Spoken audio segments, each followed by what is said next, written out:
Hey everyone, how are you doing out there? Welcome to the Midnight Ride with graymanprepping. Hello. All right. Let's go back up to the top here. Sorry, I had some hot stuff earlier. It's got to get my throat cleared up again. Used a little too much chipotle sauce on that quesadilla.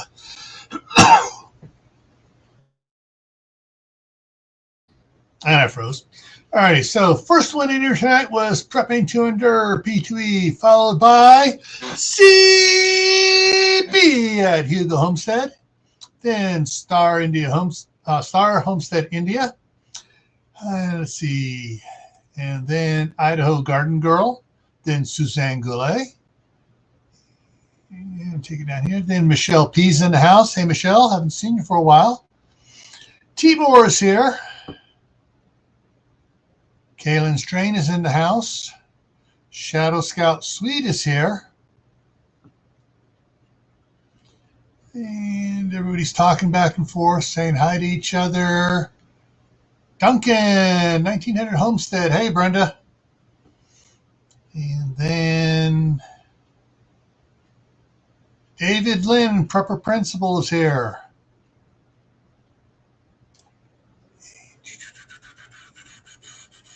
Okay. And I haven't checked recently to actually see what your numbers are, but David's zeroing in on 800, and he's going to have an 800 subscriber giveaway soon, I believe, unless I missed it. I have not been getting notifications for videos this week at all, and I know mine haven't been going out either, because I can tell all of a sudden my watch number starting going, oh, they're shadow banning me again on both channels. All righty. So tonight, let me move this out of the way. There we go. And drop that down. I got 8 articles to hit on here. So as California goes, so goes the rest of the nation.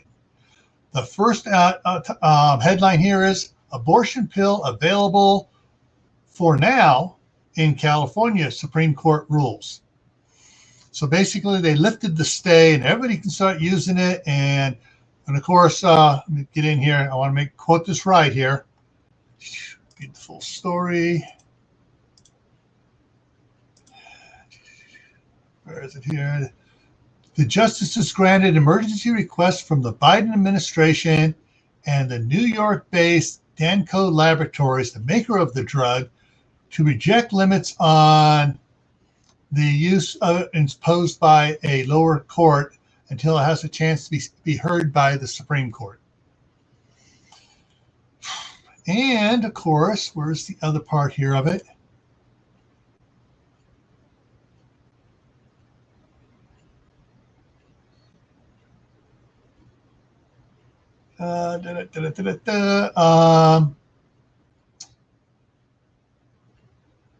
Okay, where's the nasty one? I'm trying to find the nasty thing in here about it. All right, 2/3 of the supply in the United States is from a generic version of it, which was also affected by it. The lower court ruling also said the drug should only be approved through 7 weeks of pregnancy for now, even though the FDA has endorsed through 10 weeks. They're both full of poopy poo. Once conception happens, it's a living, viable human being. If not, we need to abort the entire Congress that agrees with the rulings and these FDA people. Just go ahead and abort them and get rid of them. Sorry, I'm very, very touchy about that fact. And where's the one about, oh, here it is. The great Governor Gavin Newsom announced that he is set to stockpile 20 million doses of the pill for California.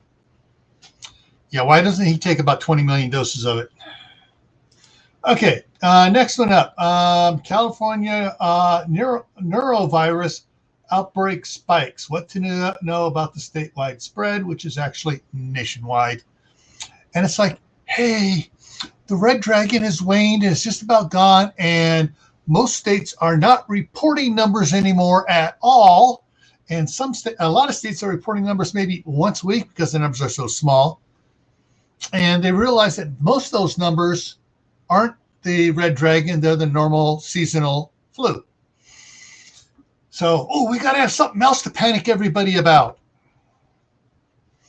So they're pushing up the neurovirus, which usually, kicks up this time of year. Anyways, even though the red dragon was claiming most of those cases for itself. All right, next one here is affects nationwide. So let me get this one opened up here, right? And boom.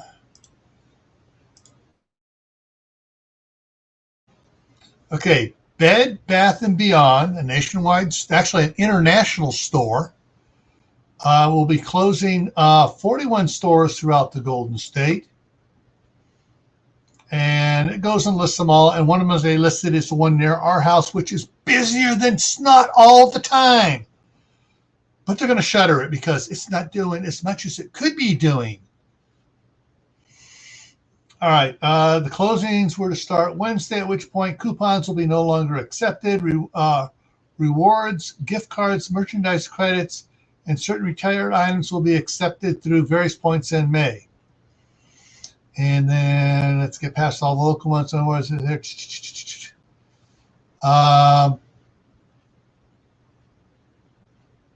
Come on, where was it?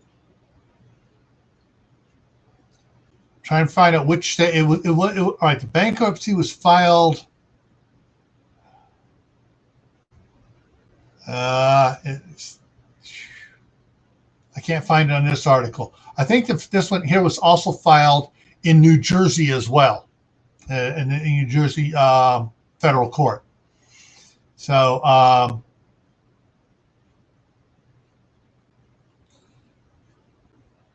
so basically, that one's all Bed Bath & Beyond across the United States. Check to see if the one in your area is being shut down, which means more unemployment.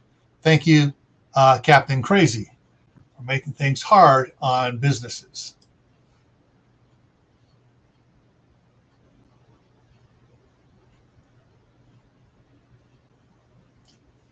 All right.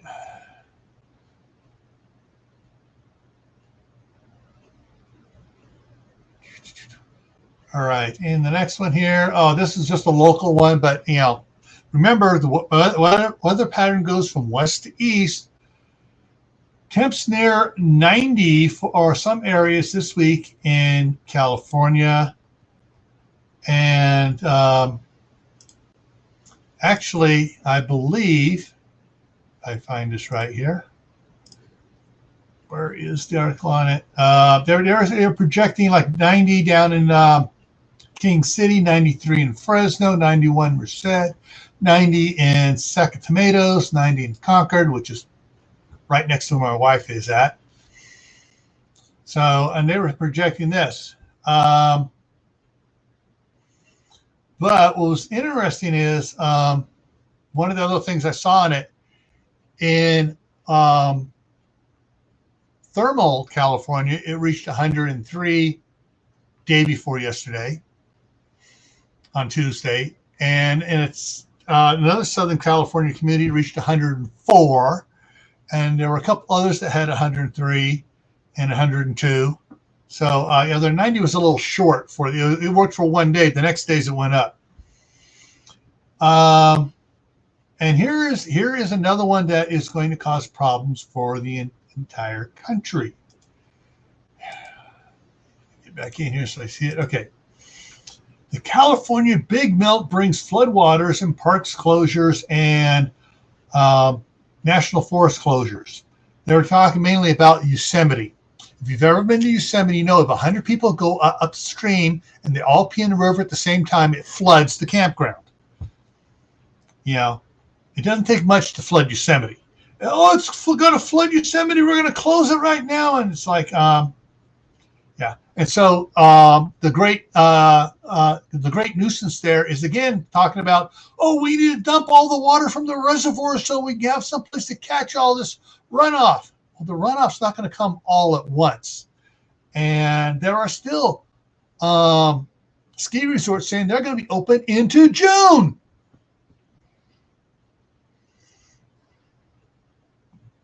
Anyway, so, and if this affects, and if there's problems where they are dumping things and dumping the water and lowering the reservoir levels, then come summertime, they're not going to have the water to fight the forest fires, which means the forest fires are going to burn more land, and it's going to be less wood to be harvested to make plywood and building materials for the rest of the country.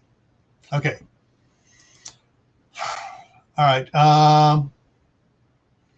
And then that was on the morning of the 26th. In the evening of the 26th, California whiplash weather. Rain, cool rain in the forecast to follow California heat wave.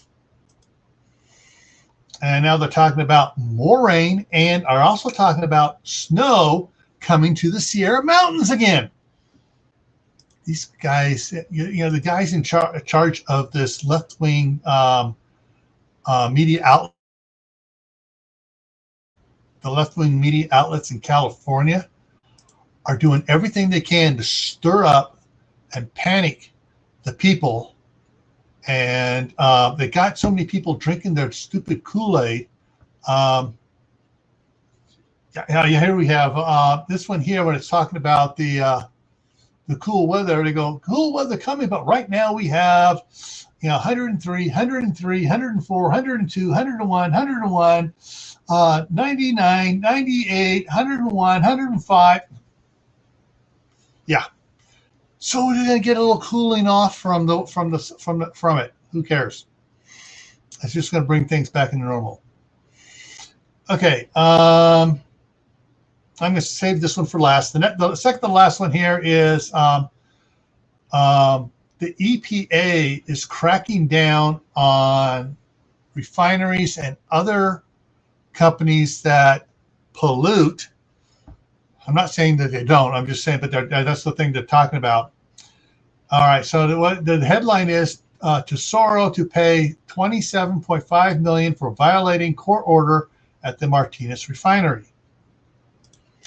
And so basically, the EPA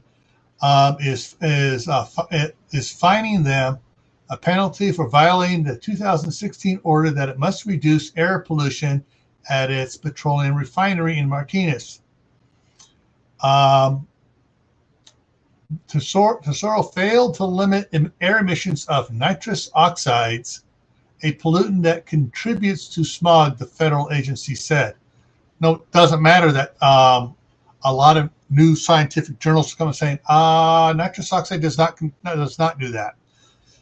But they're hiding those reports coming out saying, oh, no, yes, it does. And so anyways, but and so basically they're going through and they're talking about all refineries nationwide and any other firm that produces any chemical pollutants are going to be under scrutiny, and they're going to start fining them because they've had time to do this. They haven't put in specific things. Now, here's what's interesting: Tesoro is in the process.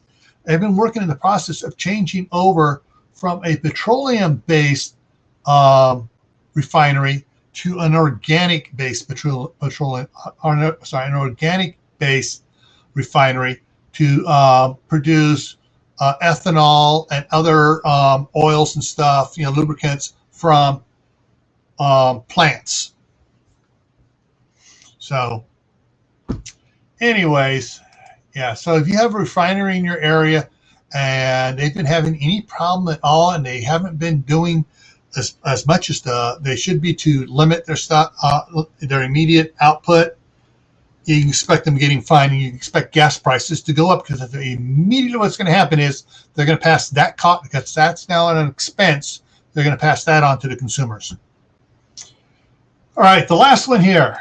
this is going to trickle down across the nation, maybe. Now, this is not exactly a bad thing, because I have relatives that are in this industry, and I hear from them all the time. But the amount of this could be a bad thing. Okay, so it is.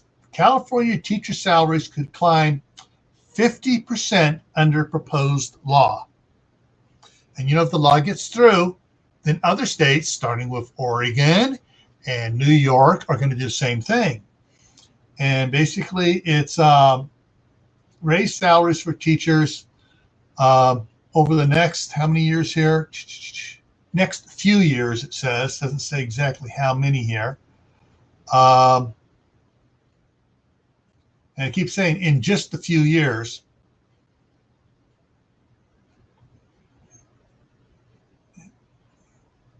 And so within 7 years, they want to meet the 50% mark, but they want to hit like a 20% mark the first year, if I'm reading this right. The problem is, where are they going to get the money to pay the teachers? Now, remember, the lottery was supposed to go to help schools and stuff, but what happened? The states get the money from the lottery. Oh, here, this goes to the school budget. Cool, states school. They apply to the school budget, and they take the exact same amount away that's coming from the state main budget, and say, oh, we're going to use this elsewhere because they're now funded by the lottery. They didn't leave the money in there to do it. So I know a lot froze, and I know a lot of states did that. They took the money from the lottery, applied it to the school budgets, and pulled other state money from the general budget away and used it elsewhere. So that is the wrap up of the news that I have here. Okay, so what's on your guys' mind? Let's see. Let's take back a look at the side chat here. Hey, our cabins in the woods. Hey, Barry, storms, radios, and cats. And let's see who else came in here. Oh, one of the things I did hear today on one of the things is that, and so Shadow Scout, perhaps you can shed some light on this. There were several channels reporting that the geomagnetic storm that came through yesterday or night before last, starting Tuesday evening through this morning, caused 2 nuclear power plants in Sweden to shut down. So I don't know if you heard anything about that. They were also reporting other places where electrical fires from the geomagnetic current causing electrical surges and stuff uptick all across the world. So not just here in the United States, but in England, Australia, I'm trying to remember all the countries, Pakistan, and I think there's one up in Russia too. Okay, just scrolling back here, check in for anything cute being put on there.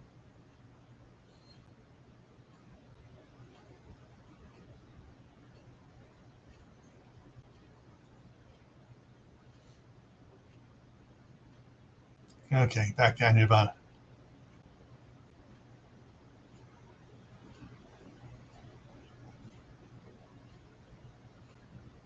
Would you tell us why the time keeps changing between US and India? I'm not sure what you're talking about. Other than the fact that I know twice a year, we set our clocks either ahead an hour or back an hour. So we have daylight savings time in the summer, which was a bad idea, but they got it through during World War II because we need it for the war protection. We can't run during the nighttime. We need more daytime hours. And no, we can't start people earlier. Yeah. So, but that happened a month ago, 6 weeks ago.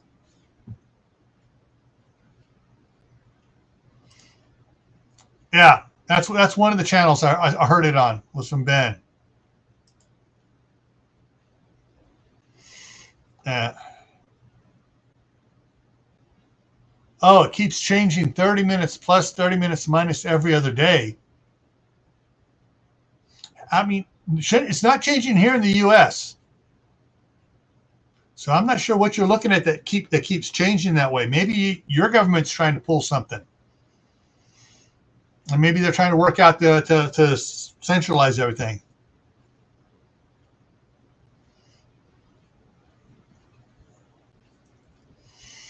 Yeah,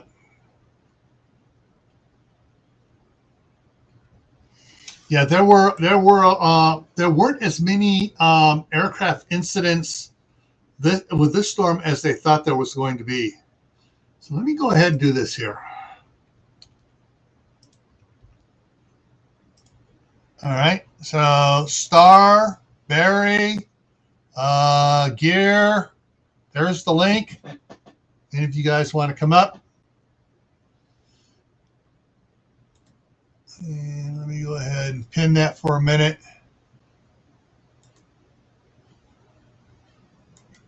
There you go.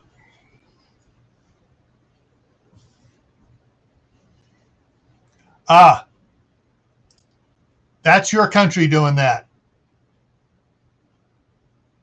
That's your country trying to figure out, trying to adjust things around, I guess. Oh, Tibor said he heard two military two military helicopters crashed in Alaska. Okay, I did not hear that or see that anywhere else, but I believe it because there are problems going on with the Earth's magnet, whatever, weakening and everything going on.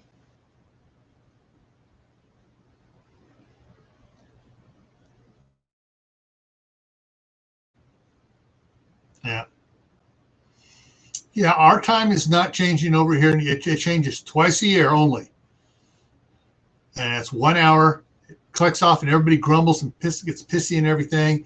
And businesses take a big hit because if it's because of people late for work or getting things wrong, setting it the wrong way, and their clock's the wrong way. And when they should be getting up earlier, they're getting up later, or when they should be getting up later, they're getting up earlier. Yeah. Yeah. The magnetic field is weakening. Yes. Oh, by the way, if you guys missed it, KLM put out a part 1 and part 2 prepper haul today videos. Got some really cool stuff there.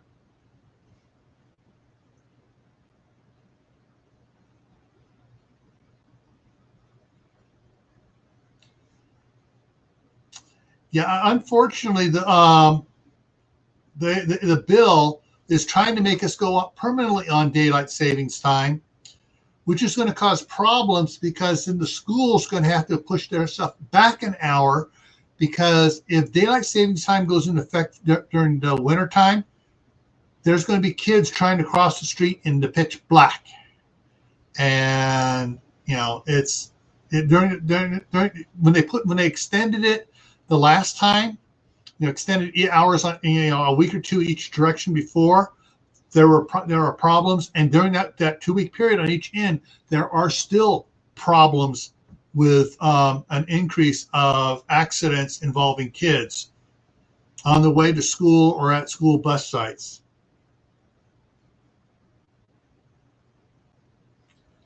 I think there's only one state left that does, in the continental United States. The last one I knew about was Arizona. Did not do it. There was another one up near the Great Lakes that was debating it. The state did a study and said, hey, it's going to cost the state this much money to start doing daylight savings time. And the people went for it, voted for it anyways. And then they all screamed because taxes went up because the state had to cover the expenses.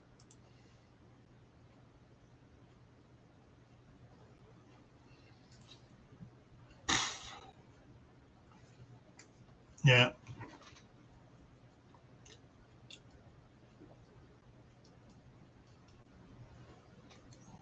Oh, okay. Tibor's got more information for us. One helicopter from Wainwright and one from Healy. Okay, so yeah, Hawaii's out there in the ocean. They're not in the continental. And I think Guam and Midway don't change their time either. And I'm not sure about Puerto Rico. I'm not sure if Puerto Rico changes their time or not.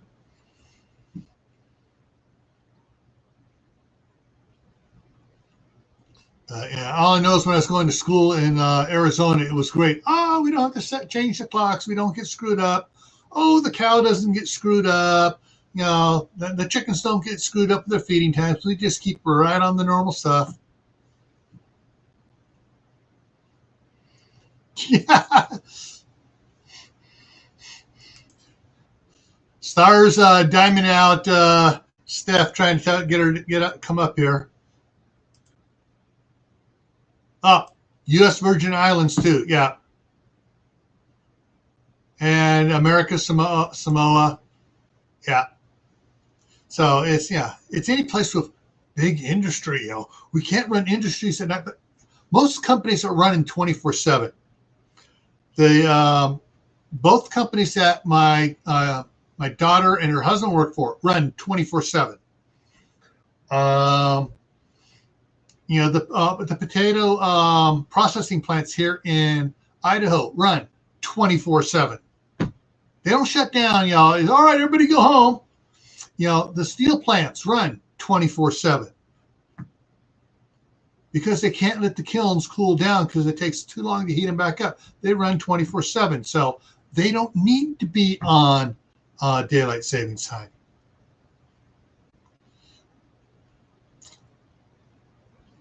All right, Shadow, have a good one.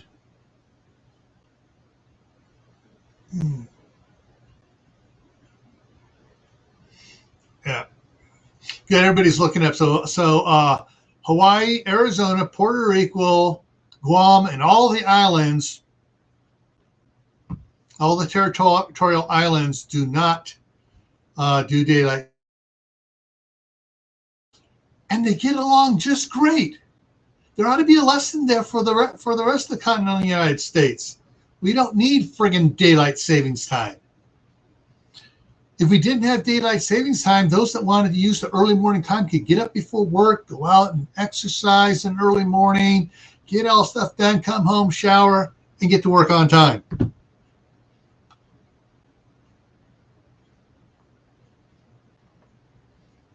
Which during the Red Dragon thing, when my wife was working from home, she saved a half hour on her commute time, so she went for a walk around the neighborhood and a fast power walk, and did extra gardening in the morning. Came in, got on the computer, started to doing her work and stuff. Got all of the stuff done. So she was sitting around for an hour or two waiting for people to get stuff to her. She goes, "Oh, I'm going to take a shower now," because she wasn't having to go into the office.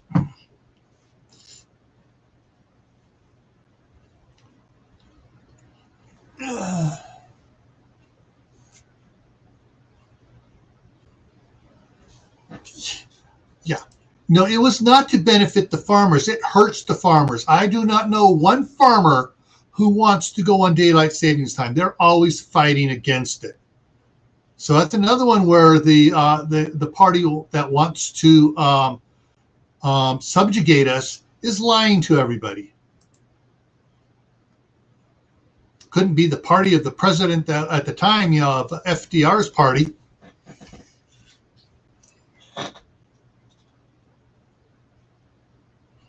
Man.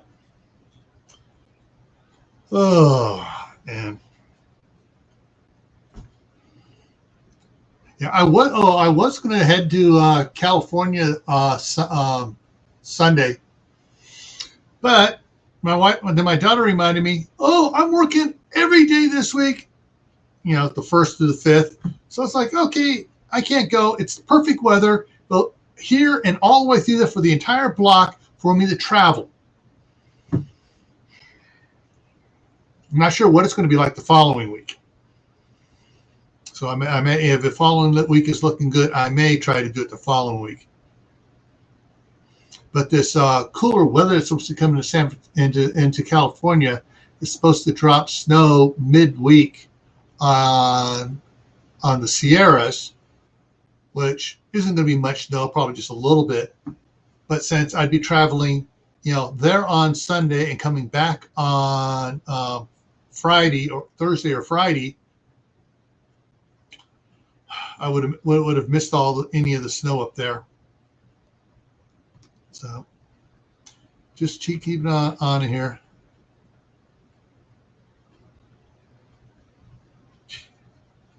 Yeah, Shadow Scout's getting ready for work. Hey, Barry, how's it going? Good. It took me a little bit to get in here. Yeah, things are still acting up. I mean, the videos I've been uploading, when I go to upload them lately, I mean, during this last thing, it takes a little bit longer for it to upload. And then when I get to the tab where I can add the end things, the end screens with the different things popping up, and the things up in the corner here says, the that you can put 5 of those little things in there during the video, the tabs.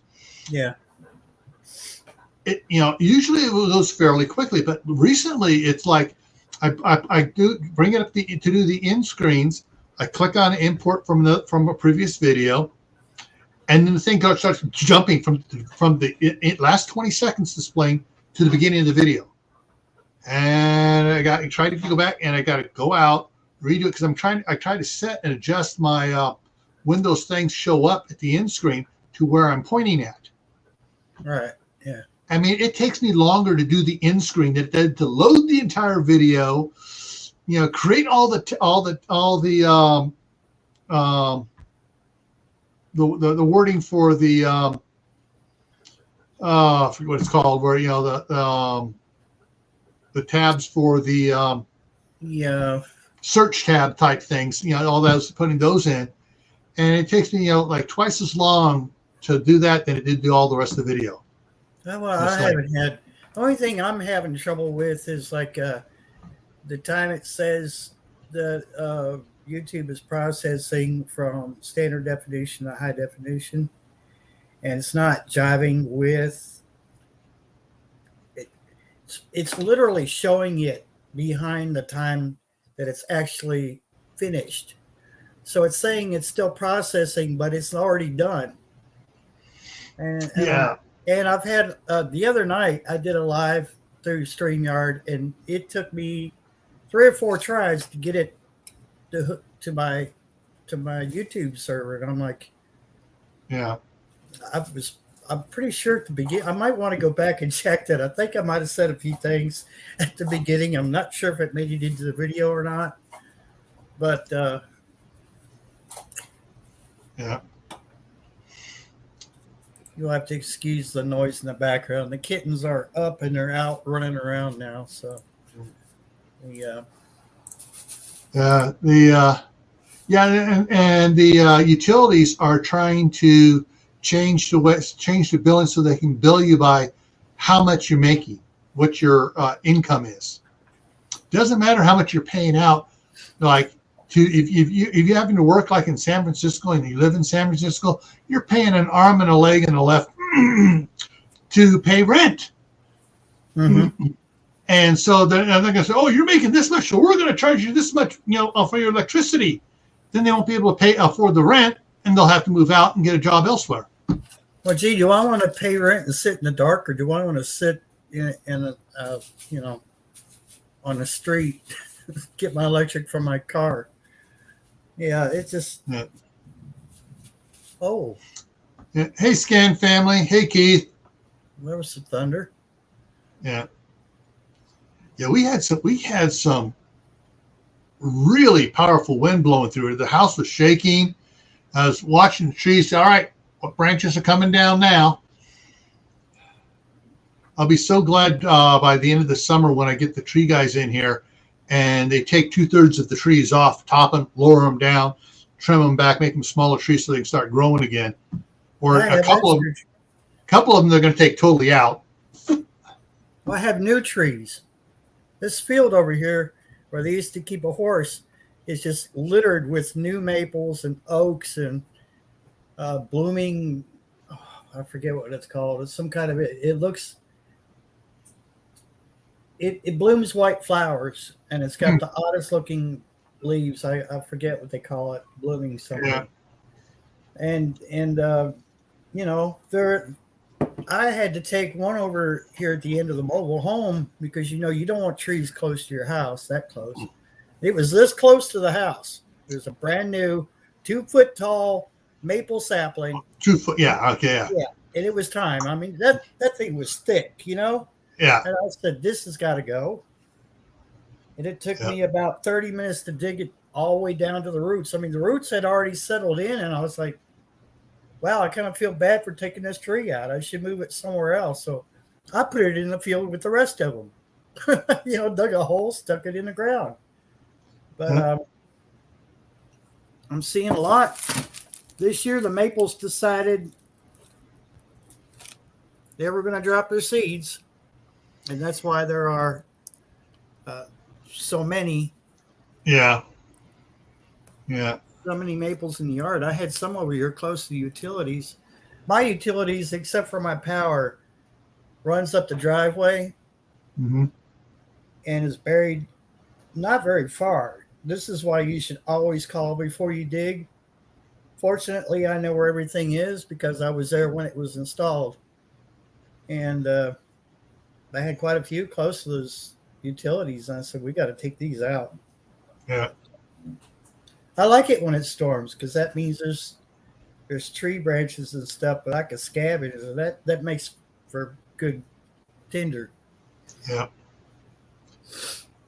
Yeah. Well, if I can get these guys to take the, if it's not too expensive, I can get them just to, top them by, take 2/3 off. And then there's 2 of them I want them just to take totally out.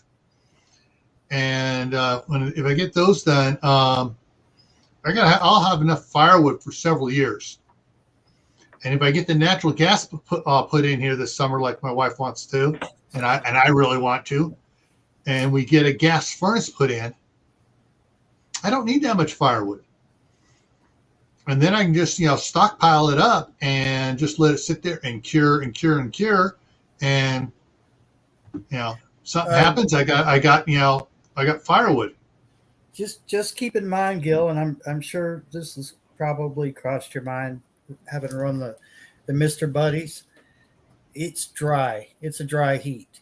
So you may want to try to get one that has a humidifier built into it. If not, you'll have to run because you already put pots of water on your wood stove. But if you're not running the wood stove and you got the furnace going, it's going to dry you out quick. Yeah. Well, the thing is that the furnace though, even the electric one is in here, draws outside air in through the unit to keep the unit itself, whatever. So the venting's there for it.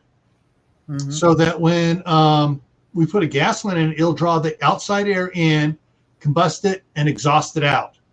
Yeah. So all you'll have is just the heat chamber. So it's not going to dry out like the wood burning stove, because the wood burning stove, it sucks air in, and the air coming in from all the cracks around the doors and stuff is zero humidity in the middle of the winter, because all the humidity's been frozen out of it. Yeah. So that's what all my pots and stuff are, is to try to replace the humidity air that's being sucked into the fireplace for combustion to go up. I'm going to keep my wood stove as a standby.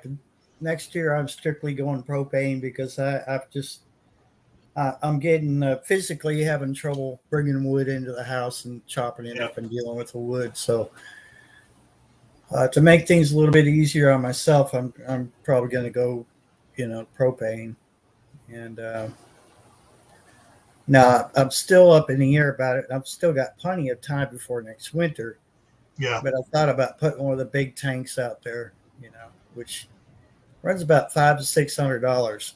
But to have that much fuel in your yard ready to be used is, you know, it's that's a godsend, really. Yeah.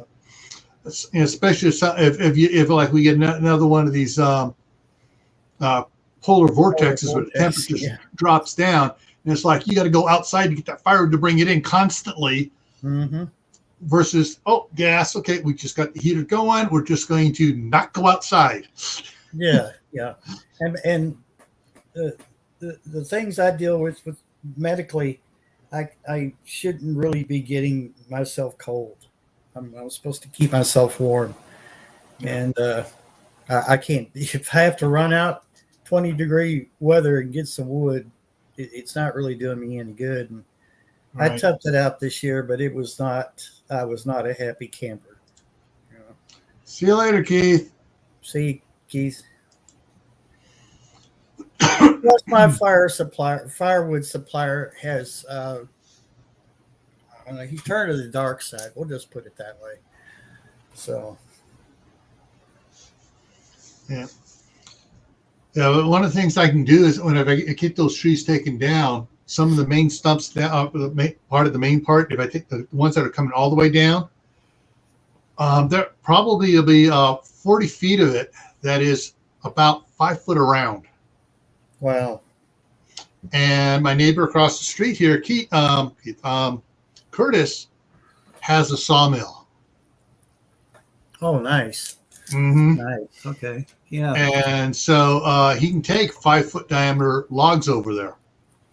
Hey, John's wife. I'm sorry. I have several that are within, a couple miles of my house. Mm-hmm. And which you can sell, you can sell logs to them. If it's the proper wood, they'll pay you decent, fairly decent. You're not going to get rich unless you got a whole truckload full. But they will also cut, if you bring something in, pay them a little bit. And it's not that much, but if you pay them, they'll cut the wood down for you. But usually they want to cut it for lumber. So. Yeah, it's like what Curtis is doing over there. He's been getting a lot of wood brought in. He's been cutting slabs, making tables and stuff, and selling it and everything else. And he has a lot of these. I forget what they're called now. Where the first cut where it's partially rounded on the tree, and they cut it to get rid of it. The scab, the scabs. He has a pile of scabs over there, and it's like, hey, when I cut this down, I'll trade you some big pieces for all those scabs. And I'm going to use those scabs to make a fence around the property. Oh yeah. Especially where I got the cow panel out and back here, I'll put one at the bottom, one in the middle, and one at the top. So when the cows try to reach over, it's a big piece of wood up there, and they can't, bend the cow panel down, and they can't dig, nose underneath of it trying to get under it. Yeah. And then I have the whole 5 acres across the street that I'll start putting stuff around, because if I can get that thing with on the bottom and top put around for the with using those scabs, then I'll be able to get goats over there, because they won't be able to get out as easy as they can right now, because goats will dig underneath. This way I can put a couple of those on the bottom there, and they're not going underneath the fence. Yeah. And how's your indoor garden doing? Is it doing good? I got did I put that out? I'm sure. Did I load that? I think I forgot to load that up. I'm behind. I just did an update video, and then I load that up. Hang on here. I'm behind on a lot of people's videos, and I apologize for that. But yeah, I was doing editing on it today, and I think I forgot. I forgot to load it up. So I'll probably load it up to go out first thing Saturday morning. And basically, what I've all my lettuce got harvested, and most of it went to the rabbits, because it all started to bolt. And so I took it all out. I've planted two of the Grand Rapids lettuce seeds, and unless from the time I stuck it in the ground to when I did the video was 36 hours, and they're already like an inch tall. Oh, that's 36 awesome. hours. It germinated and through the dirt. Yeah, that right there is those lights are my grow lights. Those clamp lights. Unfortunately, I'm on my laptop, so I can't really. Right. I'm wired. I don't use Wi-Fi, but I had to take 3 sunflower plants out and plant them outside because they were pushing the plastic lid on the burpee seed starter. So it works.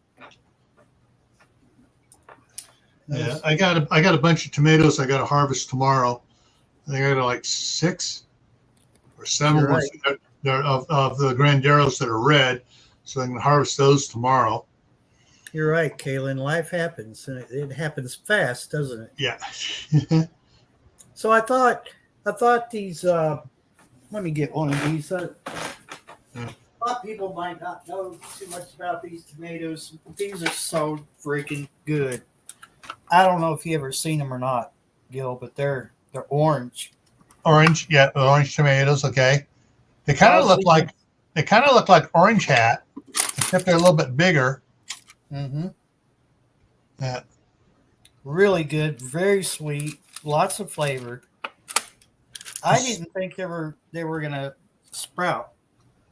Well, lo and behold, after I was about to give up today, Gil, they sprouted. I was going to change everything out, and I moved a little bit there, and sure enough, they sprouted. They just haven't come up out of the ground yet, out of the dirt yet. So, yeah, cool. Yeah, I just went and put of the orange hat tomatoes that Joe sent me a package of. I put 3 of the seeds into chit, and so I got according to what was on the package, probably about another 3 or 4 days before they're supposed to sprout. And so soon, if all 3 sprout, I'm going to plant at least 1 here. I may put the other 2 into the 4-inch cups or the 6-inch little mini pots, and let them get taller, and then I'll give them to my daughter. mm-hmm. But and because the plant only gets to be 9 to 10 inches tall. Huh. But it's loaded. I mean, like just pictures of them show them just loaded with these ones that are about the size of my, a little bit bigger than the size of my thumbnail for cherry tomatoes, which are good. Just popper ones. For the grandkids, they can just pop a whole one in their mouth, chew it up, and they're not going to squirt on everywhere. So, if these work out good, then they'll probably do another 3 here, and have them for the grandkids. Yeah, so I'm my other cherry tomato that I planted several weeks back is now about that tall. It has lots of leaves coming off of it, and so it's getting ready to go and really start growing. I started out with the monster tomato that I ordered through Walmart, a company out of Ohio, and it was already, I don't know, 6 inches tall when I got it. When I first got it. Now it's already 1.5 feet tall. I had to put it outside because it was getting root bound. And so I put that in a 5-gallon bucket full of this really dark soil that we have out here. And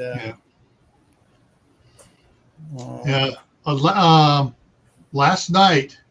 So last night? No. It was yesterday evening on Courtney's live stream. It was all about tomatoes. And Joe was up there, and he shared a tomato that is, and the company that puts it out is called Renaissance Farms. And they got a lot of tomatoes. But check this one out. He's holding that in his hand. It's called the goat bag tomato. And he was showing several of them. They're holding their big monster tomatoes. And this is perfect for sauces and sandwiches, it says. Looks like several tomatoes that just grew together. But several of them are like that. You know how in tomatoes you see the lines on tomatoes? This has gone, so the lines are the restriction. But yeah, so there are a bunch of these ones here. And it's, I guess they got two different size little bags, 350 or 450 for the size package of seeds you can get. Yes, Star goat bag.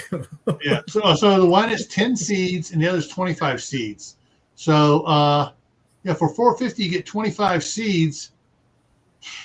You're gonna, if you only plant like 3 bushes a year, you could have a ton of tomatoes because they produce a lot. That's more than I know what to do with. Yeah, but this is called Renaissance Farms, and tomatoes and peppers and herbs, and they have a bunch of stuff here, but they have all these different tomatoes. I mean, look at the size. That wasn't the size of the guy's hand. Hang on a second, we get to go back up. That one's the guy's hand. It's bigger than my hand. Wow. And they have some white ones which are really low in the that begins with an L, that's in tomatoes that are bad, that they can contribute to kidney stones and some other stuff. But yeah, I mean, just look at size of these, man. Size of these tomatoes, man. Yeah, so this is really cool. So let me go ahead and drop that link. You would certainly need less tomatoes to make like a sauce. Oh yeah, because it's that big. It's all solid stuff in there. Yeah. But yeah, they have a lot of different type tomatoes and everything. Now this yellow accordion is supposed to be a really good one too. So, yeah, I mean, there's a. See if it's going to show me peppers. All right, well, pepper. We got to go all the way down there. Yeah, they got small peppers, big peppers, and you want peppers. They got lots of peppers to choose from. I remember years ago a pepper that wasn't much bigger than the tip of my pinky. Mm-hmm. They were red, and the plant wasn't very big. And now I can't. One thing, it's been so long, I don't know what they were called. They look like tiny cayennes. What they look like. Yep. Grandkids got in there. They picked them before I got to them. And one they picked wasn't quite ripe yet, but they still ate it. It was gone. Well, I can't wait to have my first fried tomatoes, fried green tomatoes. That's what I can't wait for. Yeah.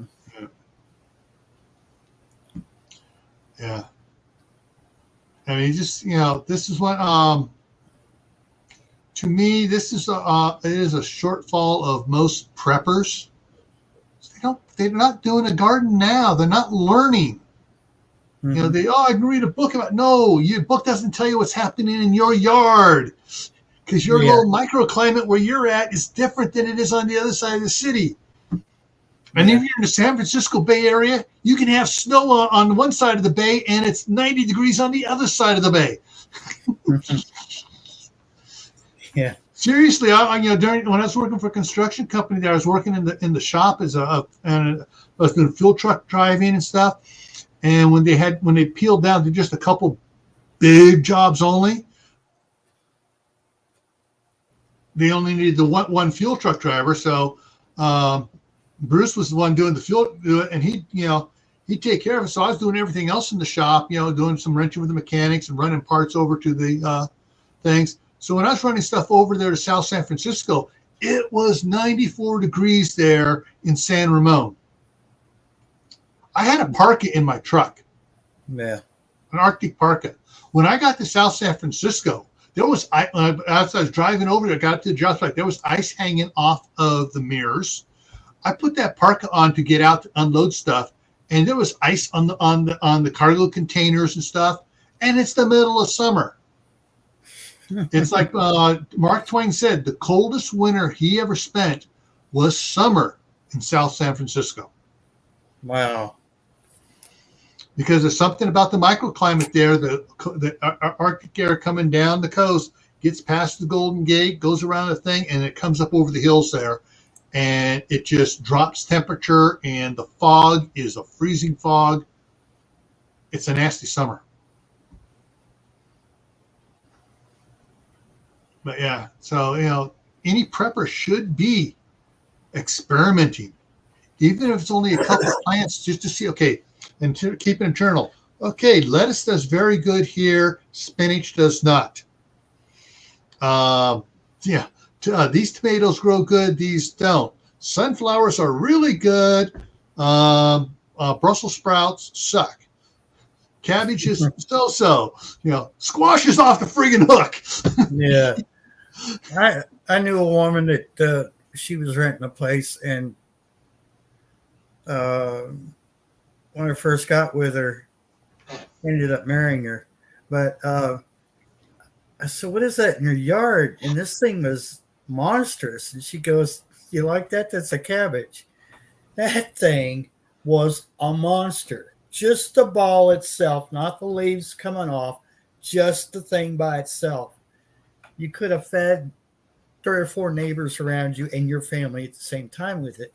That's what they used to do. And she said it's a volunteer, just popped up out of nowhere, and it come, she didn't do anything with it. Yeah. And I said, wow. And my grandmother used to talk about, when she was back in the 30s and stuff, and 20s, they would have, they'd buy a big, huge cabbage, and they'd spend all day Saturday prepping it for meals all week long. Hmm. All different things they can make with cabbage. Can you imagine just one cabbage for me? I mean, I would probably get tired of eating it. I would have to freeze it or something with it because can a bunch of it and just put it away, and once a week go pull a jar out. Yeah. Well, I love coleslaw, so I could probably make a ton of coleslaw, be a happy camper for the rest of my life. I mean, I do have cabbage seeds, and I've got a clear a spot over here. I don't know if you'd seen my last video, but there's a shed at the end of my home here, and it used to house a horse. So you can imagine what the soil in there is like. So what I have to do is finish taking the shed down, cultivate, and turn the soil and everything. And once I do that, I could plant in that spot, and it gets plenty of sunshine and plenty of drainage. So right now, the only thing slowing me down is this weather. Yeah, I got to check. I just got 2 emails popped up here. One was about 15 minutes before I went live. I wasn't have it up there. 6.2 earthquake south of the Fiji Islands.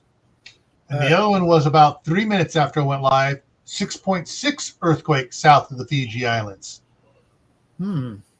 So I'm checking you right now real quick here to see if those are the one is just an upgrade or whether they are 2 totally separate ones here. Largest first. 2 separate earthquakes. 2 separate earthquakes. The pre-shock one of 6, and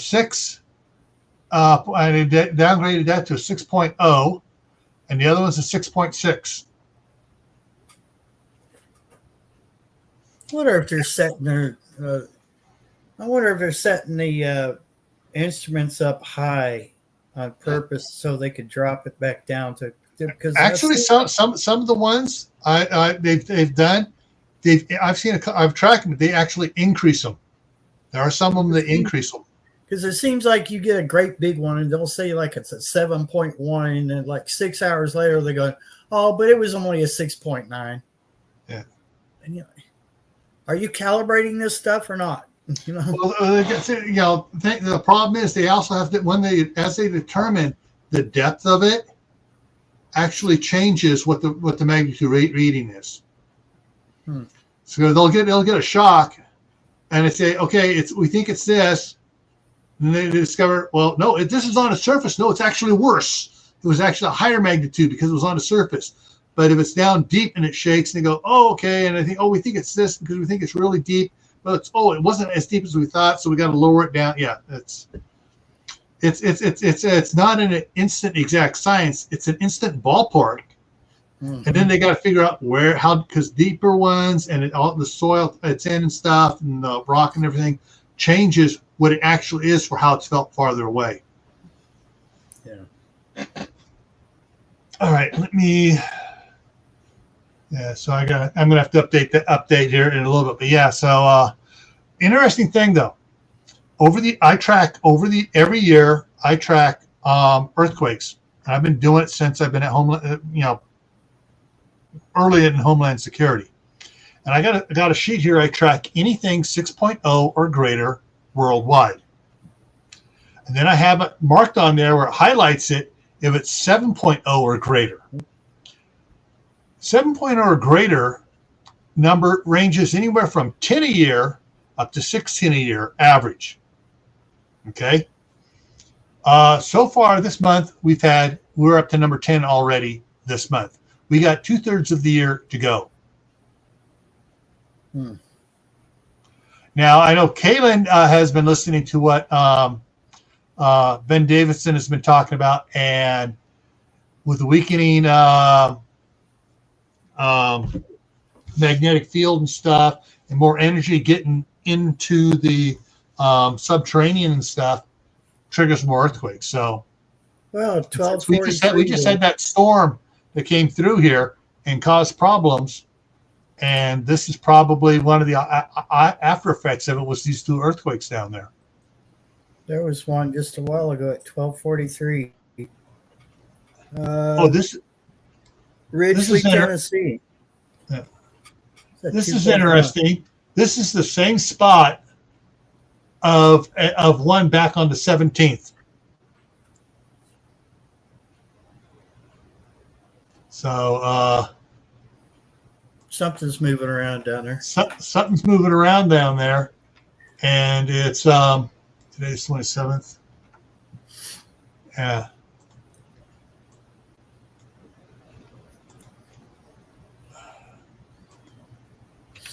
That was 6.0 was the first one. I'm updating my sheet here right now. And 6.6. Yeah. Wow. That makes, so far this year, 52 earthquakes, 6.0 or greater. Yeah, we're rocking and rolling, folks. Yeah, I'm already on page 2 here. We're rocking and rolling this year. Yeah, I love Kentucky, but it has one little problem. The New Madrid. I always keep that in the back of my head. You're just right in that New Madrid fault line. Yeah. And what was it? The New Madrid big earthquake wasn't one day. It was over like a 2-week period of big shocks, and the big one wasn't the first day. If you look, and you go ahead and Google that, look on Wikipedia, and they put all the dates and stuff of it and everything else. It's surprising, what happened, when, and where. Good night, Kaylin. Have a great day tomorrow. All right, Kaylin. Have a good night. Yeah. Yeah, my son-in-law had jury duty all this week, and he got off early. He got done with it early yesterday afternoon, so he didn't have it today. So he was able to help my daughter with the kids while she took one of them to the doctors. But yeah, tomorrow she wants in the morning while he's still here, because he works swing shift. So she wants me to take her over to Costco, because I got the Costco card. They don't have an account there. Take over to Costco to get some stuff, probably for next week while I'm watching the kids. Get a bunch of pizzas for dinner and some other. So I can just pop it in the oven, cook it up, and let the kids have something that's quick and easy. Mm-hmm. But and so tomorrow I'm going to be getting up. Actually, we probably need to leave here by 8:00. Hit Sam's and then hit Costco. Yeah, so. But that's what I've been eating this week, was the instant, just pop in the oven and it was done. That's what I've been eating this whole week. Yeah. Well, since I got my 2 bottles of Chipotle Tabasco sauce, yeah, I've been eating some more of the small quesadillas with a lot more Tabasco sauce on it. Mm-hmm.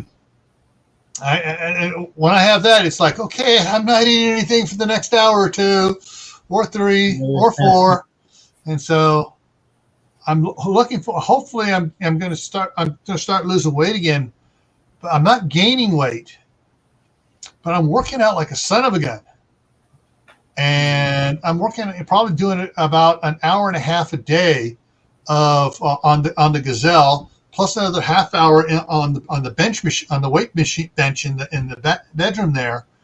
And I'm not eating any more, well, maybe a little bit more, like maybe 50 calories or so. But I'm not losing the weight. So all I can think of is I'm converting the fat. I'm losing the fat, but I'm building muscle, because I'm able to go do longer periods on the exercise machine before I start feeling tired. Mm-hmm. So I'm building up my endurance, building muscle. So yeah, this is going to be interesting here. Come about what I'm doing by the end of May. End of May, I need to be down. Right. You're on the weight loss challenge, aren't you? Yeah. Yeah, that's right. Okay. And what's funny is watching the numbers. I don't get the individual numbers the team captains do, but they report their team total to me, and I can tell. Whoop, this team has hit a plateau here for a week or 2. Oh, they lost. Someone fell off the wagon, gained some weight. Doesn't tell me who did what, but yeah, you can tell when and I know that on my team,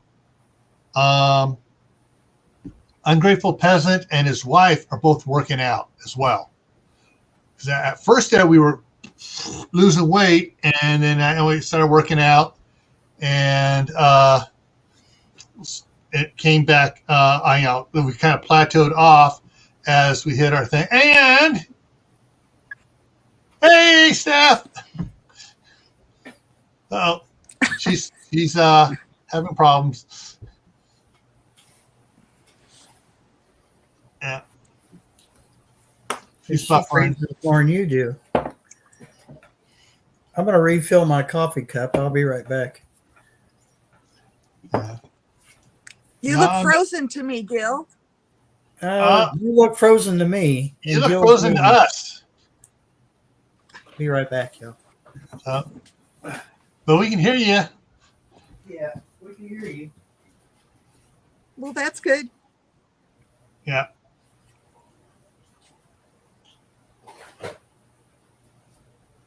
Yeah, I'm just looking at something here, right here. Yeah, for about 3 weeks there, the elective was stuck. Then they gained some, and then they dropped back down again.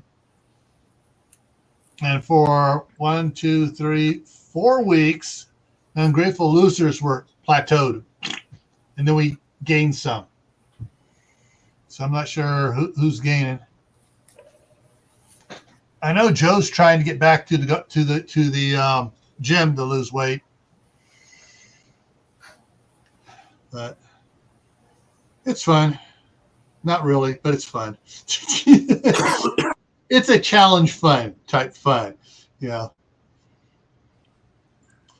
It's fun. It's really fun. Oh, I lost another pound. Yes, yes, yes, yes, yes. Then I gain half a pound back. Yep. Yeah. Yeah, we're finally starting to get decent warm weather here, and so hopefully here I'll be able to start working outside more, and then I'll really start losing the weight. Yeah. Now that the take a look here at this here, refresh my outfit. So I see the low tonight is 31, high is 63 tomorrow, low is 37. High is 72 on Saturday. Low is 42. High is 77 on Sunday. Low is 46 on Sunday night. Monday, 80 degrees. Woo-hoo-hoo. And let's see here. And then it starts cooling back down into the mid 70s.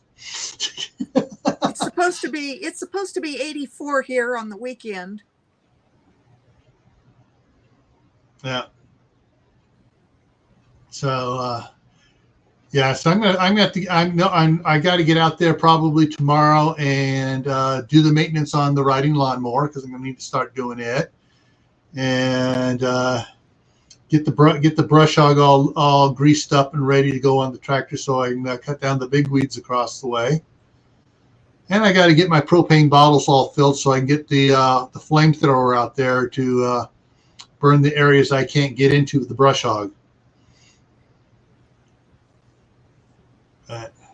I mowed my lawn yesterday, and I fertilized it all except the front. I didn't get the front fertilized. You need to do that. But so anyway, yeah, the warm weather is here. Yeah, I'm going to have to get up there to the Lowe's tomorrow as well and grab a couple 25-pound bags of the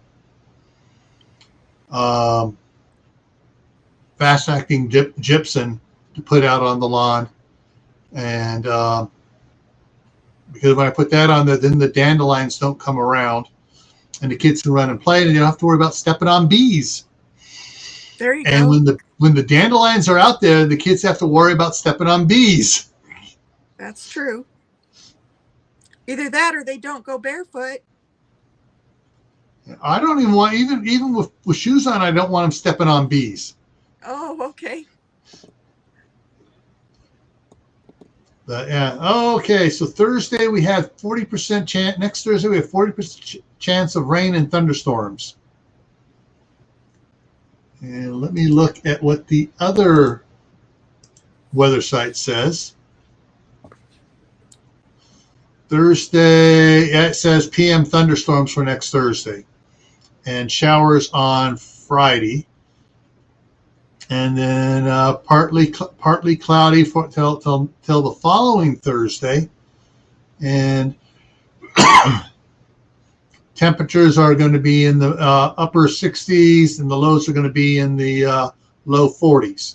So nothing even down in the 30s for the next couple of weeks. That's good. I'm immune to bee stings.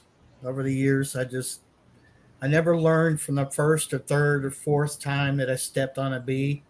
I said, the heck with it. I mean, it's going to happen every year because I like to walk in the grass, barefoot. And I never, when I was a kid, I never looked where I was stepping. Now I did in certain parts of our yard because they had those weeds that had little spikes on them. And if you've ever seen those, they hurt. I have stepped on a few of those, but yeah. My mom didn't used to be bothered by bee stings. I mean, if she got a bee sting, she might get a little bump there, and scrape it off, and scrape it off. Sure, that's normal. Yeah. Then all of a sudden, about time she hit 63 or so, she suddenly became allergic to bees, and it got worse. Wow. Huh. And Something changed. something changed. We don't know what it is. Biologically, it changed. But now my dad never got stung by bees. The bees would not sting him. We actually one year had a swarm of bees come through our yard, and they rested overnight on a tree stump. And he called up a beekeeper and said, "Hey, we got a bunch of big bees." He goes, do you know if the queen's there? He goes, "Hang on a second." He went out there and just dug through the pile. Did not get stung. Found the queen. Went back in. Yep, she's there. Yeah. So the guy came right out and, picked them up. But yeah, my dad, bees. My dad could play with bees like that. Black widows never bothered him. He get bit by black widows all day long and nothing.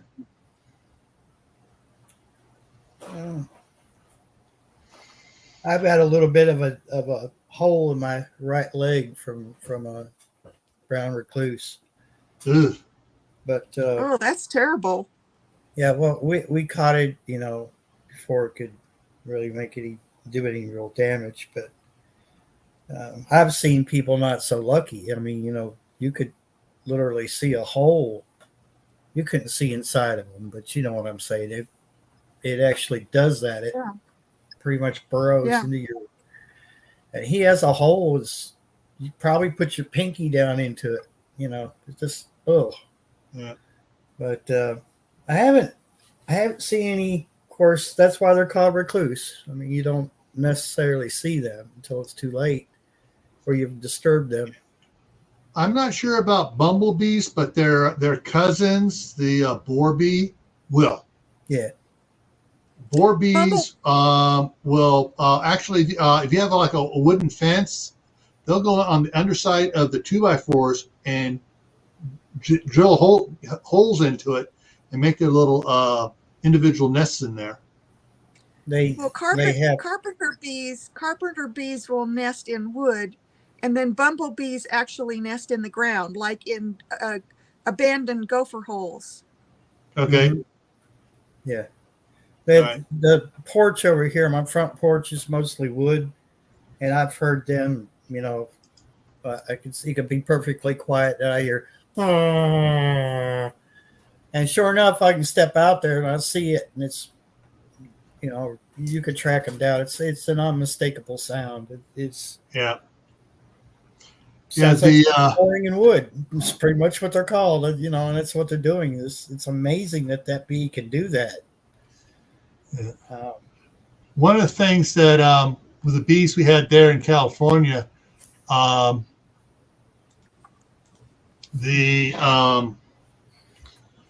we get the boar bees.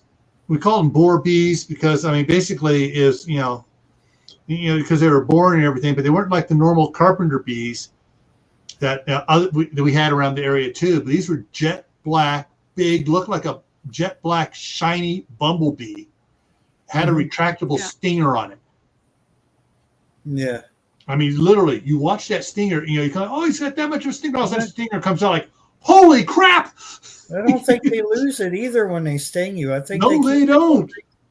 They keep. And these ones were worse than the normal carpenter bees we had there that would drill into stuff, and they would devastate stuff. And the only way we got rid of them, we found out a way to get rid of them, was at night when you see the fresh sawdust stuff on the lower boards or on the ground, and we know that they were up there. We get a 1 gallon sprayer. Get one of those big things of the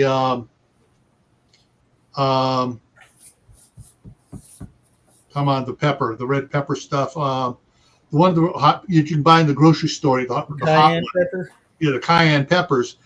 And we take that thing and we would just dump it into the sprayer. Mm-hmm. And then we would get some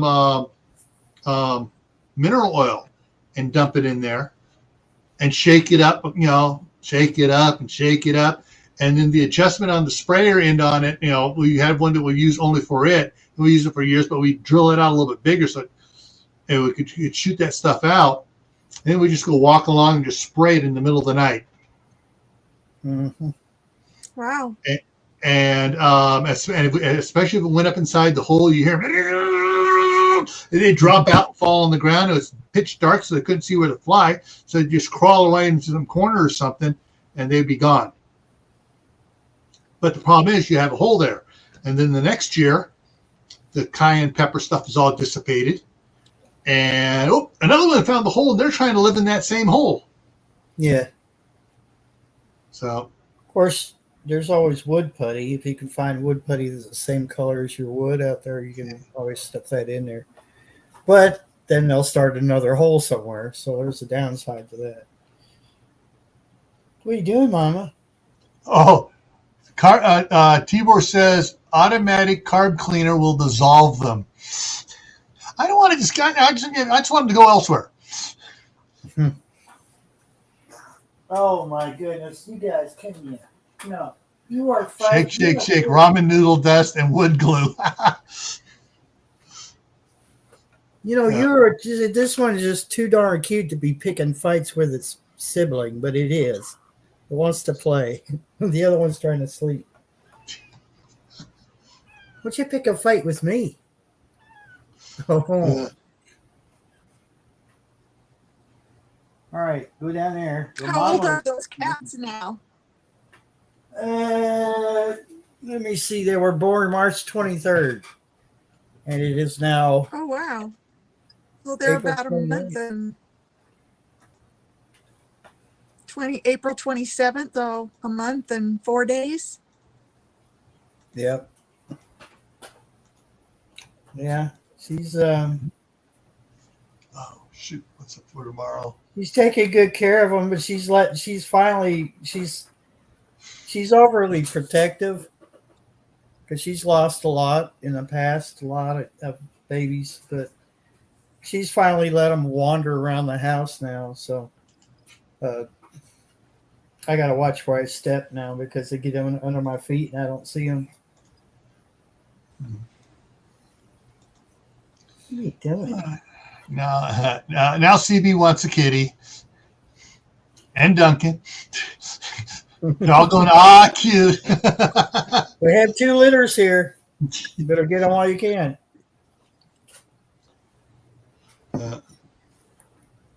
You're right, Mama. So this box is not overly big, but Mama and the kittens were laying in it like all day today. So, they say if they fit, they sit. Yeah. I don't know how. Somehow they managed to.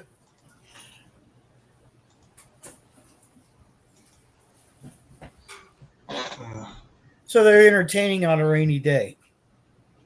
Just say that for them. They're entertaining. Are they eating any solid food yet?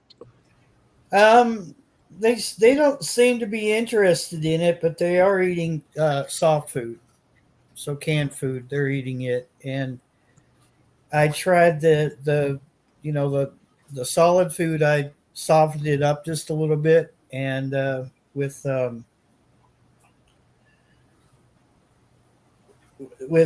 chicken broth, and they seem to like that. But they're just, they're still wanting the soft stuff. So yeah, and they're driving their mom crazy because she's still, they're still wanting to nurse. I figured by now they would have been weaned, but she, like I said, she's really protective. So she may be babying, But she's like that with me. If I'm having a bad day and she could see it and, and hear it in my voice, she will come over and sit with me, and she'll put her paw on my arm as if to say it's okay, and she'll sit with me. That's really awesome. Yeah, she's a real sweet cat. She's probably one of the smallest in the house, and she'll put the other ones to running. She'll give them a look, she'll growl at them, and then we'll just, okay, we'll go the other way. Or I've seen her chase them down too, and she's little. She's not the biggest cat in the house. She's little. Wow. But she's got an attitude like, don't like she just, I guess she thinks she's in charge. So it's funny. Because okay. I was just checking something here. I am still subscribed to you, but I didn't get any notifications of your videos in a while. So I have to go in there and do some binge watching tomorrow. Of what? Of Barry's videos. Oh, okay. Well, He's got some seed. He's got a couple seed ones there. He's got the meteor caught on the weather cam. Yeah, so I'm gonna have to go back in there and watch some. I don't know why I'm not getting. Here's Mama. So she's not too early. She's not really that big. I have a male that would dwarf all these cats. He's a monster. He's from Ohio. Somebody brought him to me, and he said, I can't keep him. I can't have him in the apartment. Would you take him? And he was calling him a her. And I said, what'd you call this cat? And he said, Misty. And I said, let's call it Mystery. He said, why is that? And I said, because it's a mystery to me how you could have could have decided this was a female when clearly was not. Yeah. And so his name is Mystery, and he's a monster. He's huge. Cameras just don't. When you pick them up, don't. If you have a bad back, don't pick them up. I'm telling you, because he's heavy. But yeah, I had yesterday. I don't know. I had brain fog, and the day before that, I had brain fog, and I sat there and I stared at that editor with all the video footage in it, and I'm like, what do I do? I just couldn't wrap my head around it. It was here, but I couldn't make it work there. And I said, okay, I'm done. And I went over there on the couch and I took a nap. I said, I'm done. But today I knocked it out. I had the same problems. I'll come in here. Right now I got about 20 videos that I got to edit. They're all for the Your Prep for today. I got to get, this weekend, I got to get all next week's done. So they're loaded because I got to be across the street watching kids while my daughter's working all next week. So I'm not going to be able to do anything over there. Yeah. So sometimes I just come in here, I'm looking at it. It's like, crap. I don't want to do this. And I get one knocked out in about an hour. It's like, ugh. I think it's like writer's block, isn't it? I mean, Yeah, sometimes the muse isn't there. You burn out real fast. It's at that point you have to step away, do something else. Yeah, I mean, it's like tonight. I totally forgot. I got lost in the zone tonight on the one book I'm working on, and actually all day today. And I forgot to put out. I think it was until like 5 o'clock. 3 o'clock, I actually loaded that I was doing the live stream tonight. And it's like, oh crap, I forgot to do this. But I was just so focused on the novel today. Stuff was just going on.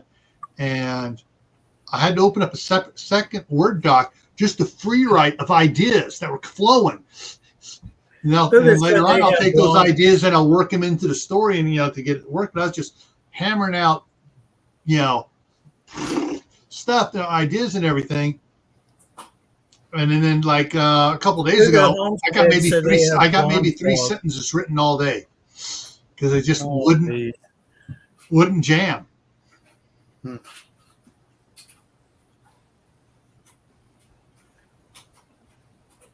Yeah. Editing videos, it depends on the video and what you have to do to get the video. some of my videos, I'm able just to, I start it off, stop it, turn it around, start it back up in, and do stuff. Come on. Come back over to it, stop it, turn it back on me, end it up. Those are easy to edit. Some of the other videos where I'm actually working and doing stuff, like putting together the shelving, or where I'm talking and trying to explain stuff, and I get tongue tied, and I gotta edit out the tongue tieds. Those are the ones I hate, when I got to edit a bunch, go through, and actually got to listen to everything, edit out all the stuff out of it. That's the part I don't like, is listening to myself. Yeah. I had that problem when I worked in radio. I didn't mind doing the commercials and announcements and things like that, but I didn't like playing it back to listen to it. Yeah. And then a lot of times, you would edit out spaces because you're trying to keep it down. Let's say it was 30-second commercial. Your client is paying for 30 seconds. They're not paying for 32 or 35 seconds. They're paying for 30, and that's it. Yeah. To go over, we have to charge them extra, and they're going to drop us. Right. So it was like, oh, I took a breath. Let me cut that out. Well, here's a pause. Let me cut that out. And after a while, you hear the commercial in your head, and you're like, oh, shut up, me. You're just like telling yourself, shut up. Because after a while, you just get tired of hearing yourself, and it's all computerized. When I took broadcasting school, we had to edit audio tape, this stuff. Yeah. Or we had a little what we called the chopping block. We laid it down there, and we cut out a piece, and then we got a little piece of tape and taped it back together, Yeah. My big thing is if I'm going on and something doesn't go just right, and I'm out there, I'm working on something, all of a sudden it's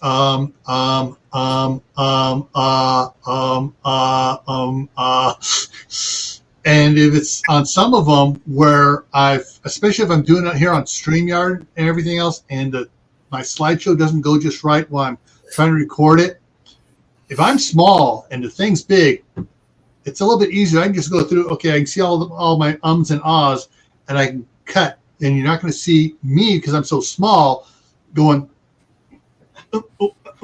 so much, Yeah.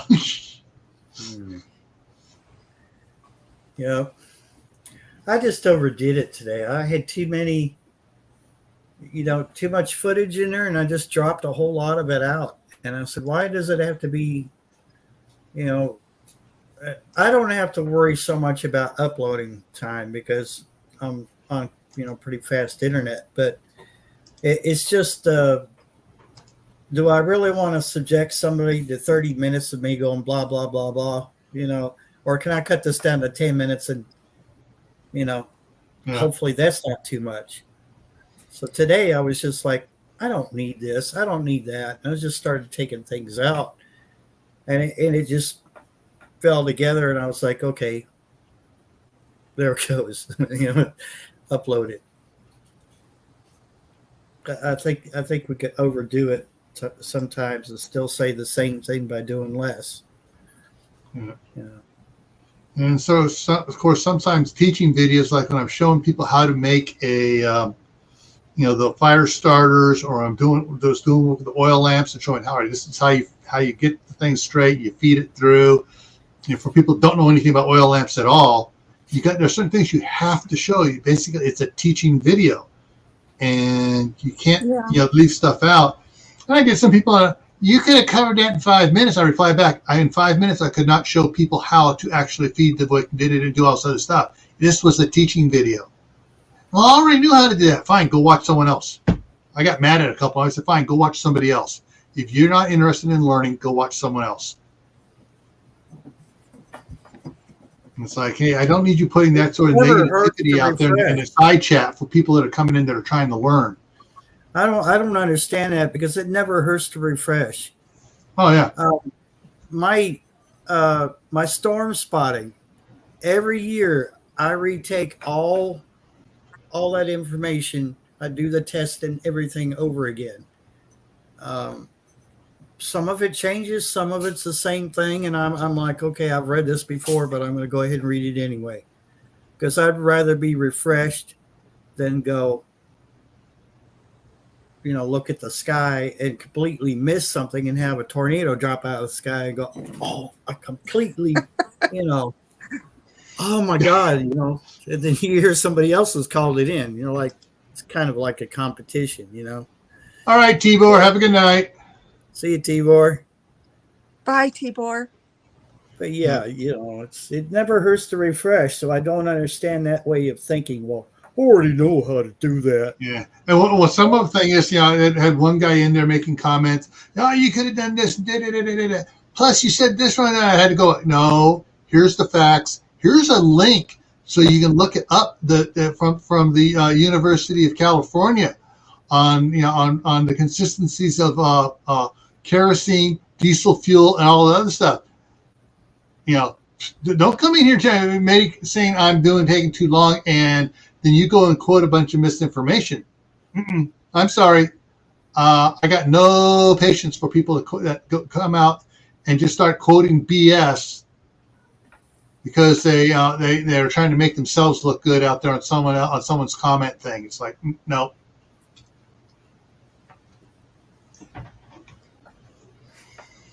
Yes, I spent too much time learning, going to college at night, doing stuff, learning stuff, to have someone go, oh, that's not right.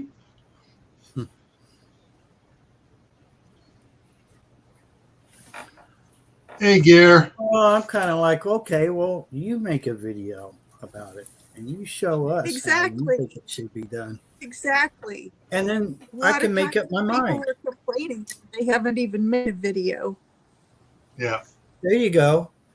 But, I could always watch one of your videos, Idaho, or I could watch, Gil's, or I could watch anybody's video about the subject and get a different perspective of it and not have to be bitter about it. I can say, oh, wait a minute, I never thought of it that way, or I never thought to try it this way. Yeah. You just saved me a step where, even though you already know how to do that thing, maybe it's not such a bad idea to get a refresher course and do it again, to learn it again. Yeah. It's like, I'm watching canning videos, but I don't have jars and stuff here. But I want to know how to do it in case I have to, because I might have to. Yeah. Water bathing looks way easier than canning does. So I think I might, probably end up doing the water bathing, but I never knew how to do it. It always sounded even more complicated than canning. For water bathing, what's interesting about water bathing is there's one fear factor that is missing from water bathing. It's under pressure. Oh, I don't want to blow up the house. But the thing is, though, before there was pressure canning, everything was water bathed. And guess what? The Amish still water bath everything. Here's a surprise for some folks. Your water heater has a better chance of building up pressure and exploding than that canner does. Because most canners have two relief things. Like they have the jiggler, which starts the relieving, and then there should be a black rubber dot in their plug that when it gets up to a certain thing blows out. Yeah. Well, actually, the new codes, building codes now are including pressure valves and things like that on a water heater. So it's really, it's not just I'm going to run out and buy me a $300 or $400 water heater and put it in and hook water up to it.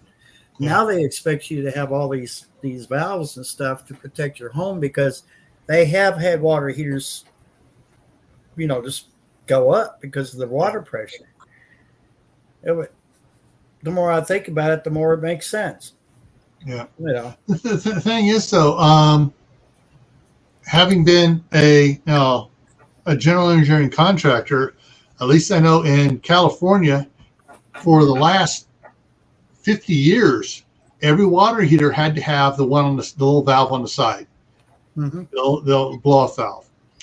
Now, if you drained your water heater every year and cleaned all the sediment out and stuff, those would last for decades. Yeah. But you could get calcium buildup around that blow off valve, and it wouldn't work. But here's the thing: you have a cold water line in, and unless you put a check valve on that, so to keep the water from coming out, pressure builds up in it. Guess where the water goes? It pushes right back out the cold line. Yeah. So it was people that were either they shut off the valve while they were draining it, and they did something. They shut off the flow while they're working somewhere else in the house and didn't turn it back on,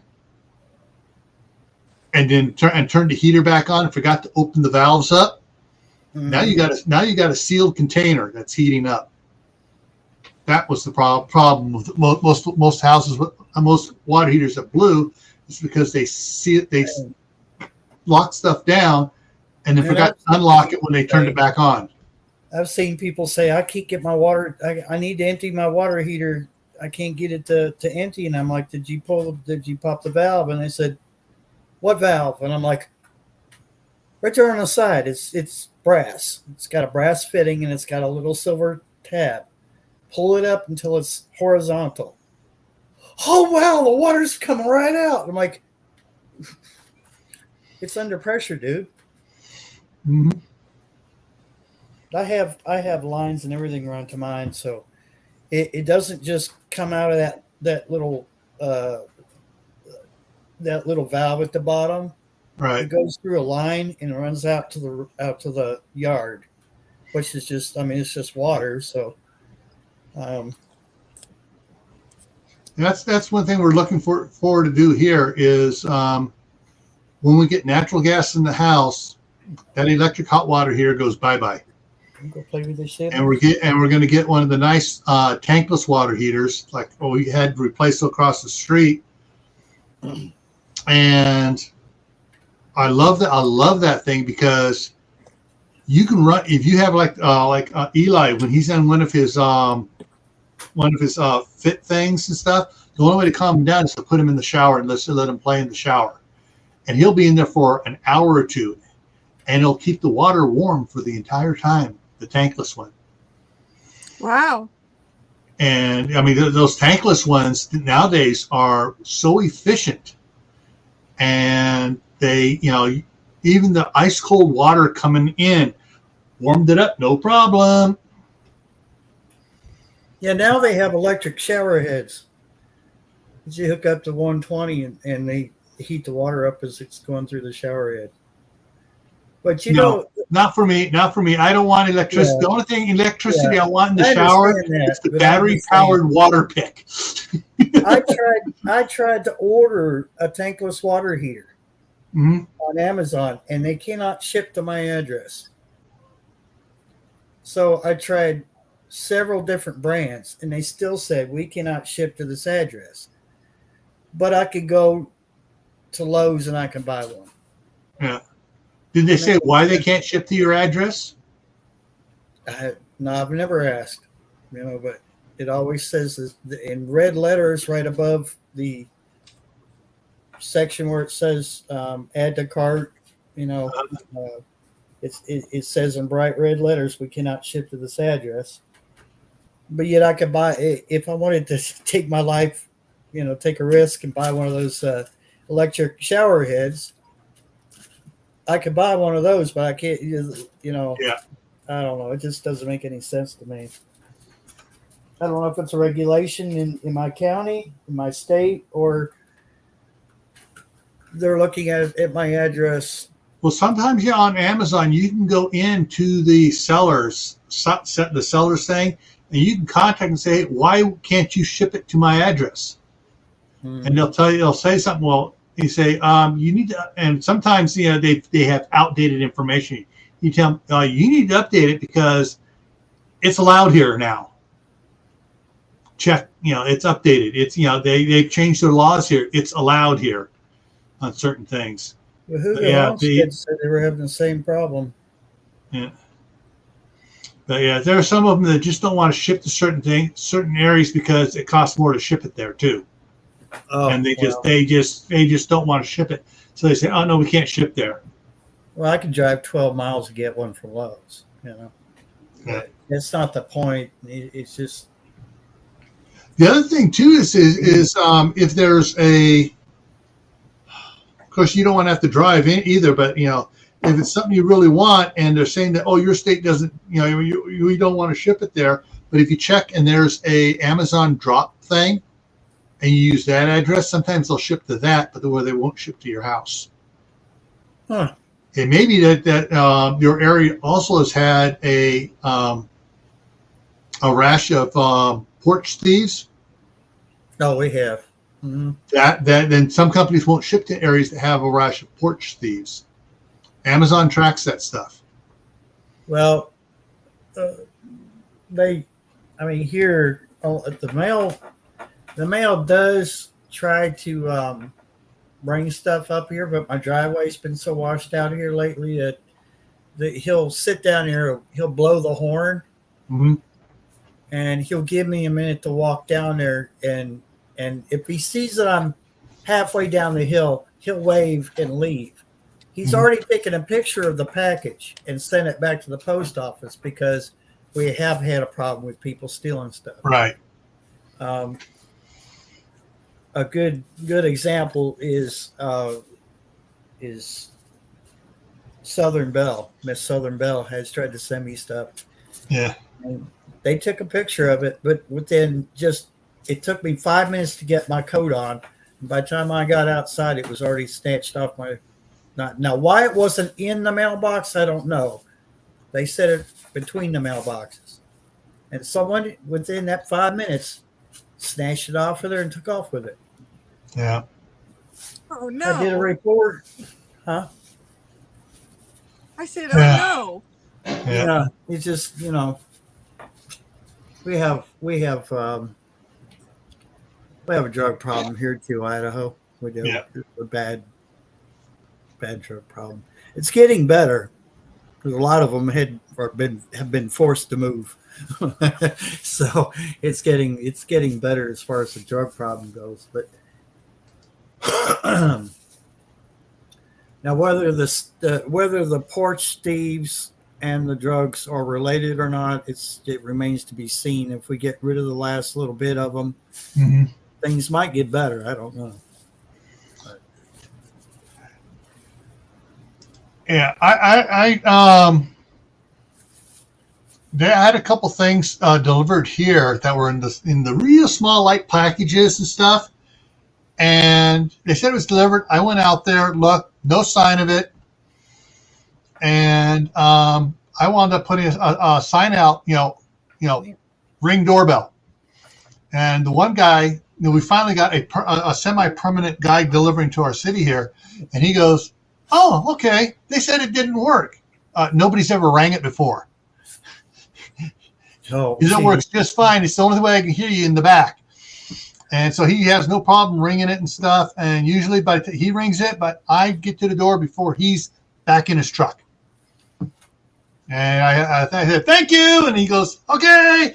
And he's a real friendly guy. Yeah. But I can always tell when they have someone else and they just throw it at the door and they leave.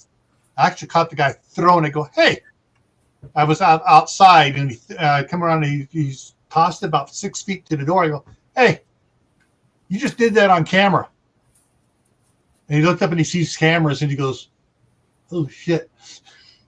It's like, yeah, and you didn't ring the doorbell. You're supposed to ring the doorbell here because it also rings out in my shop as well. I got one of those cordless ones, so I got several ringers for the doorbell, and so I got one in the shop, and it just. Mm-hmm. Just felt, just trying to. FedEx and UPS know me pretty well. In fact, the FedEx guy will stop. He'll give me my package. Some of them I have to sign for on that little thing, and then he'll just sit there and talk to me for about 5 or 10 minutes. I'm like, I hope he doesn't have a whole lot to deliver after my place, and I'll look in the back of his truck and there's like 3 or 4 packages, and I'm like, You know, he's done. He's taking his time. He hurried up, got done in the morning. So he'll just sit there and talk for a while, and I'm like, okay, whatever. He's cool. UPS, he'll talk for about a minute. Yeah, that reminds me. I gotta get some bottled water for the summer. That way, when the UPS guy comes around, it's like I can pull, because usually if I'm just working on the book here and I don't have any videos going, I can hear him pulling up the road, and I'll hear him stop out here. He's here, and sometimes I'll beat him to the door. In times like that, I want to be able to have some water, a bottle of water, and have him give it to him, because those trucks do not have air conditioning. No, those brown trucks get hot, and they don't have air conditioning.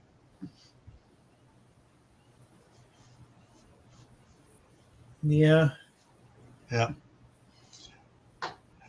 had one on FedEx. Dropped the package off here. I called him. Said, "What was delivered?" I go, "They delivered it to the wrong street. They dropped it off here at my house, and this is not the street it's addressed to." But he took a picture. Yeah. So he took a picture, but it's on the wrong street. He dropped it off at the wrong house. And it's like, I get frustrated with ones that just say, "Oh, well, he took a picture." So he took a picture at the wrong house. I would have pointed out that every picture you take has GPS tag to it too.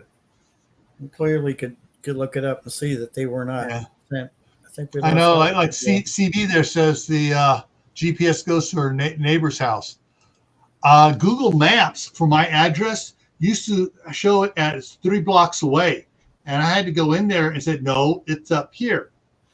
And they go, "But our truck went through." Your truck was going the wrong way or something, because the streets are, this street here is by number, right? Well, if it's between this number, it has to be between this block here. If it's between that number and that number, then it has to be in the next block. So it's like, my address is 654 here, and my daughter's is 655. Well, it was, where they're putting it was 782. It's like, and the street right up here is 650 is that one. That's 660. So if it's between 650 and 660, it has to be between, on the street here. And I argued with an actual person at Google. I said, "No, you see on the map the addresses. If it's between these numbers, it has to be between that. But it can't be up there 4 blocks away, 2 blocks away, or even 1 block away." Yeah, 906 is like that. My highway is actually separated by Highway 78. Highway 78 runs east to west, or west to east, however you want to look at it. Mm-hmm. 906 south takes you towards Highway 127. 906 north, where I live, takes you towards 127, but the northern section of that road. Mm-hmm. So what happens is I get people, they're trying to find me, and for whatever reason, I guess they wanted to surprise me or whatever. They go, "Well, I was hoping it was your house because it was a big ranch house up on a hill." And I said, "Yeah, I wish it was mine, but for some reason, Google wants to put me there." And I said, if I lived there, that would be great, but I don't live on that end of the road. I live over here on the north end of it. And I don't know why, but years ago, they switched a bunch of crap around. And this used to be considered North 906. And the other one was considered South 906. But for some reason, they switched it around. So, whatever. This also used to be called Maxey Valley Road. And now Maxey Valley Road is that way, connecting to this one. That's what here in the county changed a lot for the smaller cities and stuff. Changed everything because it used to be Main Street, Goshen Road, East Park Road, and some of the main roads like that. And they go, "Oh, we want to number them all." And the city council at the time didn't have the huevos to say, no, we number our city streets. We name our city streets, and we want names, not numbers. So, anyways. Yeah. This is considered Kentucky 906.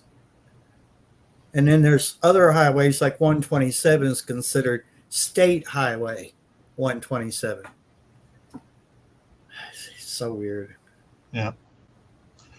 Well, it's coming on midnight my time, and I got to get up in the morning to take my daughter to Costco. So what we got? We still got 11 people in here. Hey, thank you for sticking around and watching, folks. So, yeah, we're going to wrap it up here. Thank you, Barry, for coming up here. Thank you, Stephanie, for coming up here. Yeah. Oh, yeah, that's right. I also have to go to Costco because I got to get the grated cheese at Costco. The 5-pound package is actually 2.5 pound ones with the thing is, so I open one up. I only have one that's opened up that's 2.5 pounds, not 5 pounds going bad. Yeah. So, but yeah, which is why I like that. I like the Costco cheese better than the Sam's Club cheese, just for that fact. That's okay, Idaho garden girl. That happens. Yeah. All right, everybody. See you around. Stay safe. Keep adding to your preps. Learn more skills. All right. And see you later. Don't be afraid.